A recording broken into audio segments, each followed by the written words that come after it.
Today is August 2nd. I am 2019. I am Mariana Hornick, and I am interviewing Justin Trenary. Justin Trenary. Dang it! I heard that. Sorry.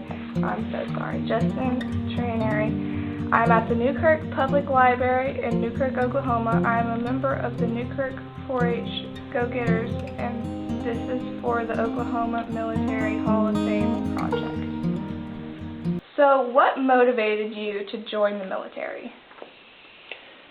If you remember back in 1991, or those that would remember it, there was an altercation in a place called Somalia, and I remember seeing a cover of Time magazine that showed some of the things that the soldiers were going through over there, and I remember thinking that I'd like to be a part of that. And so I graduated in 94 and joined the Army in 94. Can you tell me a little bit about your time in basic training? Basic training was a bit of a culture shock because, we were used to kind of doing whatever we wanted to growing up here in Oklahoma. And then all of a sudden we had our schedules outlined for us from the moment you wake up until the moment you go to bed. You are actively doing something all of the time. It was in Georgia, and even though I went to basic training in October, it was still brutally hot, and it was muddy. The one thing that was interesting for me, coming from a small town in Oklahoma, was the diversity of the cultures that you were suddenly surrounded with. So you had people from all over the United States that had enlisted that you were learning about, and they were learning about you, and you got to know people from a whole melting pot of cultures. So. What was your primary job after training? After basic training, I went through some additional training to become an airborne ranger. So that was my primary job for my enlisted time in the Army. And later on in the Army, I transferred over and became a warrant officer. And I worked on watercraft as a warrant officer. So. Were you deployed? If so, where and for what? I was deployed to the Middle East 3 times. One was in 2003, another was in 2005, and then another time was in 2008. And the 2008 was at the height of the surge during the Iraq campaign, and it was a 15-month deployment, so I was away from home for 15 months. And we were based out of Kuwait, and we did convoys going into Iraq. What was the most demanding part about your deployment? Being away from your family. Where did you serve the majority of your time in your service? There's really not an easy answer to that. The military generally likes to rotate you out after 3 years at a time. You stay 3 years, you go to another job. 3 years, you go to another job. I spent time in Georgia. I guess I could say the East Coast. That's where I spent the majority of my time, because I lived in Georgia, Alabama, Virginia, so all of those places. What rank are you most proud of to have earned, and why? Chief Warrant Officer 4. That was the rank that I was when I retired, and I'm proud of that rank because it was a very selective process to get to that rank. There's only one rank that's higher than that in the Warrant Officer branch, and so the fact that I made it made me proud. What medals or citations were you most honored to have received, and why? I got a Bronze Star for my service overseas during that 15-month deployment. I was very proud of that because we accomplished a lot during that 15 months. We saw a real change over there over that 15 months, so that Bronze Star that I received is a reminder of that. And then my retirement award was a Legion of Merit, and I'm proud of that one obviously because it's the final award for 23 years of service.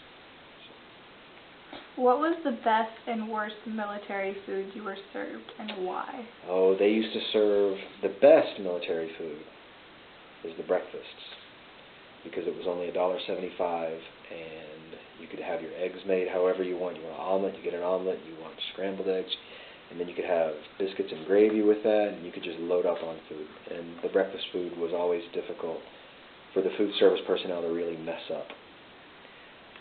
The worst food that I had was meals ready to eat.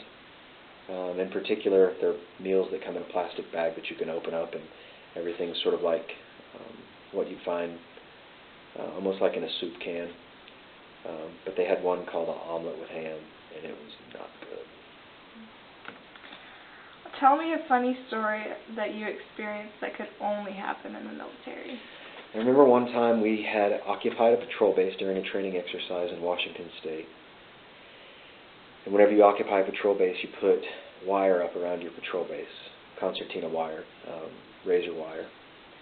And then you have your positions, and you have 360-degree security with interlocking sectors of fire. And at the end of the exercise, so your position's sort of in a big circle. And sometimes you relay messages by just shouting over to the person next to you if you're no longer in a secure, or you're not trying to maintain noise and light discipline.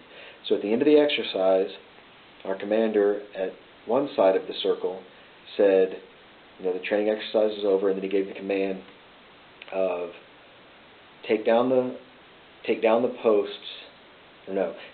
stakes and pull up the wire, is what he said. And he said it over here.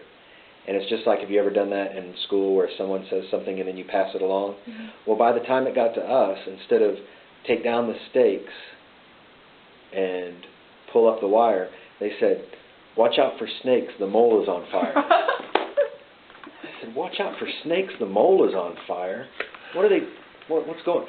So we were very confused. We thought maybe someone was talking to us in some code that we didn't understand, and it was very confusing for a while. How did your military experience affect your life today? It helped teach me, because at 18 I was somewhat irresponsible, and I knew at that time, I'm very grateful that at 18 I knew that if I were to go directly into a college environment, that I more than likely would have wasted time and energy and money. And the military taught me some of the most important life lessons that I've ever got. It taught me accountability. It taught me the importance of being present, and it taught me responsibility. So, we used to say that you can do no wrong when you go to the military, because, if you can, three things that you have to do. You have to be at the right place, at the right time, and in the right uniform. And if you can handle that, then everything else will come together. Have you kept in contact with anyone you served with? I do, yes. And you can see from the pictures that I provided, my brother and my sister are both still in service. Just last month, a friend of mine retired from the military and got another job in Kansas City, and he came and stayed the weekend with me. We visited and caught up. And then I have a few other friends on social media that we talk back and forth with. So yeah. Do you have any other stories you would like to share? Oh, I've got so many stories that it would just it'd be difficult to pick one. But one interesting story that I have, and I've got pictures with it, is we were in Kuwait once, and I had gone from the gym. I'd been working out, and I went to there's a big crowd outside the dining facility on one door, but I always went through the opposite side of the door. So there was no line over there, and I went in and I sat down, and I started eating my dinner. And all of a sudden, a very lovely young lady comes in, and she sits down, and I thought, she sits down right across from me, like where you are. She looks familiar. And she was wearing a banner that said Miss America. So that's weird. Didn't really think anything of it, because I wouldn't keep up with pageantry. And then a moment later, I see Kid Rock walk through, and he sits down over here. And he's a famous musician, rock and roll star. Kid Rock, that's weird. And then Robin Williams sits down next to me. And, this is Robin Williams. I'm sitting in here, and here's Robin Williams sitting next to me, and we had dinner together.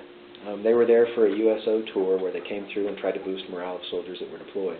And it just so happened that I didn't know it, I didn't expect it, because they wouldn't announce these things. They would do it at random times to, just, I guess, make it more special and to keep people from arguing over who gets the tickets to the show or whatever. But yeah, I sat down and I had dinner with Robin Williams, so it was pretty neat. I've had the benefit of meeting many celebrities. While I was in, I met Mel Gibson and Sam Elliott when they were filming We Were Soldiers Once and Young at Fort Benning. I met Robert De Niro when he was considering taking a role in the movie Black Hawk Down. During the filming of Black Hawk Down, I met the entire cast of that film. That was interesting.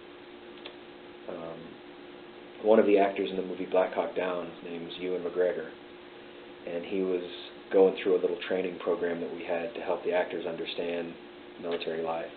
And this was shortly after he had filmed Star Wars Episode 1.